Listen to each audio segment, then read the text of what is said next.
From New York City, I'm Steven Shalowitz, and this is the One Way Ticket Show. If I gave you a one-way ticket, which can be in the past, present, future, real or imaginary, can even be a state of mind. If I gave you a one-way ticket, where would you go? Oh, that's very easy for me because I fantasized and dreamed and had nightmares about it, and that would be Germany 1932.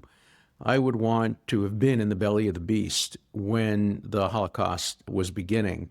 I would have wanted to devote my life and all my energies to seeing if there was any way of preventing it or minimizing the loss of life. It would truly have been a one-way ticket because there's almost no way anybody could have survived that. But I often dream about that. In fact, I wrote a novel about it called Just Revenge, where I really tell the story of what happened to my family and how the quest for revenge years later ends in a dramatic trial. But for me, the idea that I was denied the opportunity to participate in the most cataclysmic event in Jewish history and one of the most cataclysmic events in world history has always been something that I yearn for, and I wish I could go back in time and play some role, if at all possible, in minimizing or preventing the horrors of the Holocaust. It's a very personal one-way ticket then for you because you did have family members that perished in the Holocaust, right. And your own father,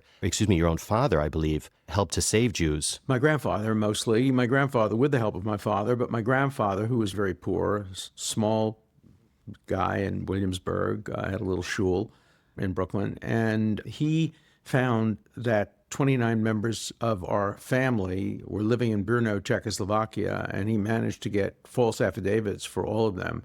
He went around the neighborhood and declared every basement to be a shul, and every shul in need of a rabbi, a cantor, a moil, a shamus, and even 10-year-old kids got jobs, and 28 of the 29 were rescued on the eve of the Holocaust. The 30th was trapped in Poland, and my grandfather sent his oldest unmarried son, Milton, to marry her in Poland, and he did. It was a fake marriage. Brought her out, and on the boat back, he fell in love with her and actually married her, and they lived together for 50 years.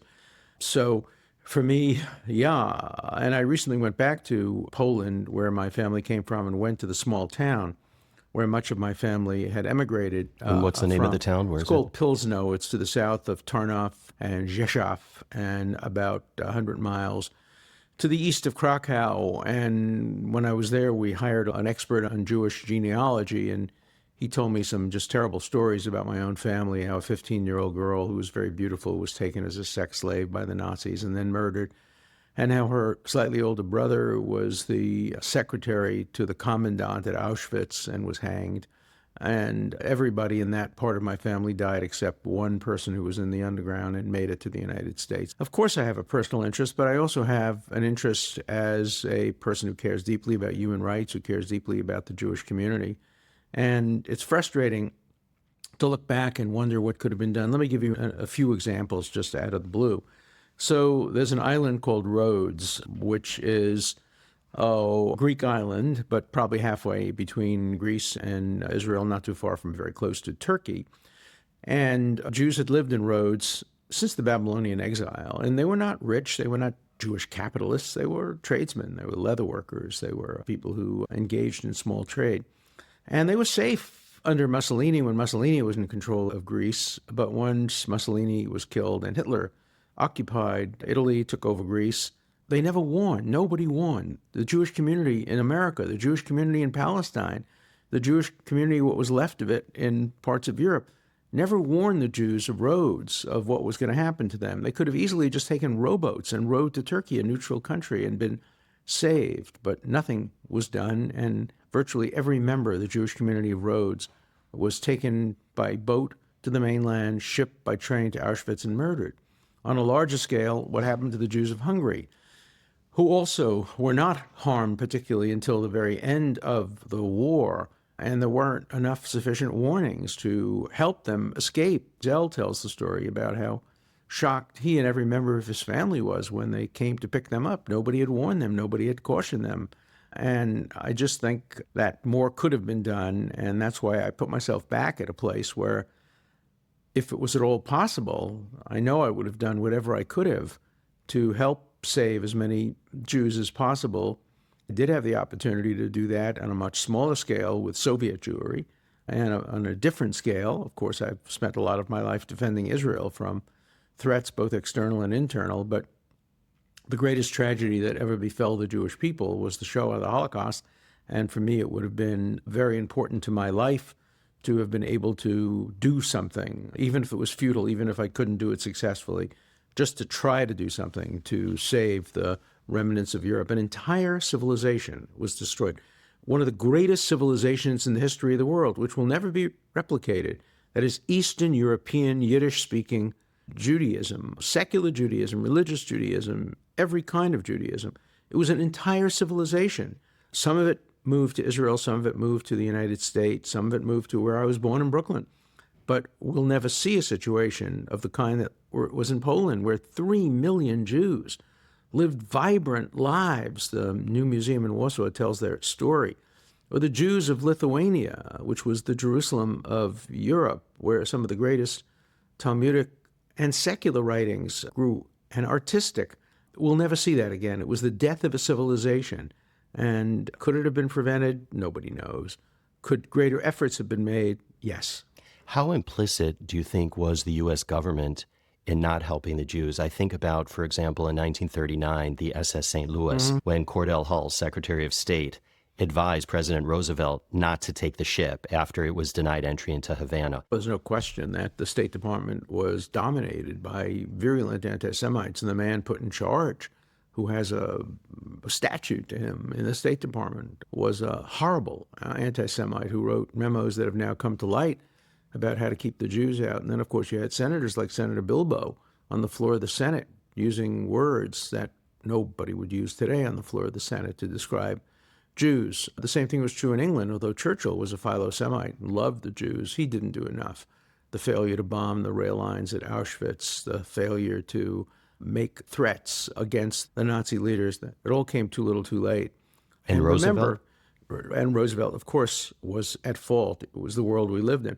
Remember, too, that originally the Nazi goal was to rid Europe of the Jews, and had countries around the world been willing to take Jews, I've often wondered why the West didn't just capture Martinique and Guadeloupe from Nazi-occupied France, two little islands, and welcome 1 million Jews to be on those islands or other places. There was a Madagascar plan, wasn't there? Wasn't it crazy? Kinds of plans. Yeah. Nothing was crazy, but nothing was successful. 1 million Jews could have spent the war years in Iceland, which at the time had a population smaller than Borough Park, where I was born. There were so many possible routes to rescue, but nobody wanted Jews. And that's why it's so important for Israel to have a law of return that should never change, because Jews have always been the most persecuted minority, and you always have to have one safe place of asylum, and that's what Israel has become. And increasingly we're seeing it being used by people in parts of Europe that can no longer live normal lives as Jews, particularly as Orthodox Jews wearing a kippah, or as Zionist Jews proclaiming support for Israel. Is there anyone in particular in 1932, whether it be in Germany or here in the United States, that you would have wanted to have a conversation with, a sit down with, and talk to them? There are so many people. There were some lawyers, some very brave lawyers in Germany who stood up against Hitler in the 1920s, but of course they were either killed or put on Dachau or managed to escape, or some leaders who committed suicide. I guess one of the people I would have loved to have talked to and shouted at is Gertrude Stein, one of the greatest villains of the Holocaust. People think highly of Gertrude Stein because they say she had good taste in art, but she was an abominable Nazi sympathizer, a Jewish woman with her partner, Alice Toklas, both of whom loved the Nazis. She, Gertrude Stein, wrote that Nobel Prize, Peace Prize, should be given to Hitler. She collaborated with the Gestapo, very likely turned in Jewish children hiding in parts of France. It would have been interesting to come face to face with the face of evil, the face of Gertrude Stein and Alice Toklas, among the most evil people in modern history, who are praised to this day. Feminist scholars adore her, write about her, study her. There was an exhibit in the Met a couple of years ago. I saw it, of her work and the collection of her brothers as well. Yeah. And I demanded of the Met, spoke to the curator, that they tell the story of her complicity with Nazism. And finally, they added something and they sold this book written by a woman at Dartmouth University, a historian. I think the name of the book is A Strange Collaboration. And they finally sold that book at the bookstore after the show so people could at least get a different view of Gertrude Stein.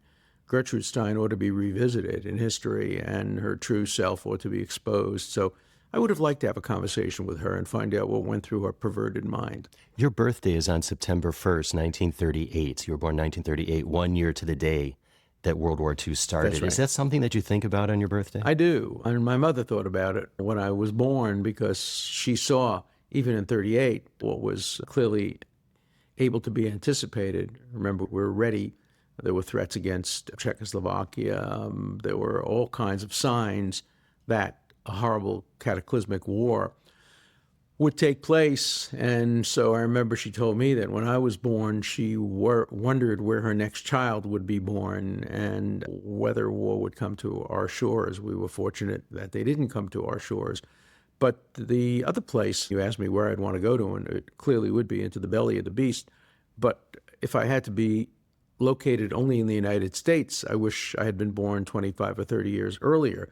So I could have tried to reverse what was the American policy of inaction in regard to the Holocaust. Would you have wanted to have been a lawyer in 1932 still? Sure. That's still what you wanted to have done? Yeah, I think being a lawyer gives you opportunities to be involved not only in the courts and in the legislatures, but also politically and in the media and in whatever other way is possible. Would I have joined the underground ultimately and engaged in violent actions? Certainly I would have justified violent actions against the Nazi regime. Don't know whether I would have been brave enough to do that, but I certainly would have liked to have had the opportunity to do that. And certainly, had you been in Germany and a lawyer then, you wouldn't have been able to practice. That's right. After, what, the Nuremberg laws? That's right. Even before the Nuremberg laws. Yeah, I believe in became, 1933 when the Nazis came. Very difficult for lawyers to practice. And in my book, Abraham, the world's first but certainly not last Jewish lawyer, I write about a lawyer who did manage to practice for a couple of years during the beginning of the Hitler regime. He had opposed Hitler vigorously when he was a lawyer, ultimately escaped to the United States and wrote about his experiences, but really was frustrated that he couldn't do anything. We've had Rwanda. I've been to Rwanda. I've been to Cambodia. I've seen the killing fields. Right, too. And we've had Srebrenica. We've had Holocaust since. When are they going to end? Are we still, just because human beings are human beings, still going to repeat and repeat all never of this again genocide? has become again and again and again. And I think part of the reason is the Marshall Plan. Look, the Marshall Plan did a lot of good. It really helped promote Western values, and it turned Germany into a vibrant democracy, but at a very heavy cost. The vast majority of hands-on Nazis lived good lives, died in the arms of their children and grandchildren who never knew or never cared about what they had done.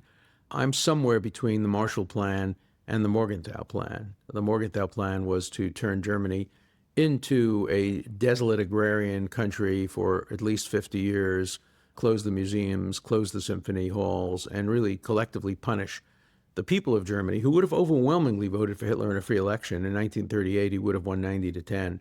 And the Marshall Plan, which rewarded, made Hitler's prophecy come true. Hitler said, if we kill the Jews, we'll be wealthier. And they killed the Jews and they were wealthier. Because the price paid for the Holocaust was so low and the rewards so great, it incentivized dictators and tyrants such as Pol Pot and others to engage in the genocide that we saw in Cambodia and in Rwanda and in Darfur, and which we're seeing in different form, obviously, today in Syria. We have not made it clear to dictators and the people who follow them. Remember, it takes millions of people to conduct a genocide, that there will be consequences. So I think our reaction to the Second World War is what incentivized the genocides and the mass killings that have occurred ever since, and turned the promise of never again into the horror of again and again.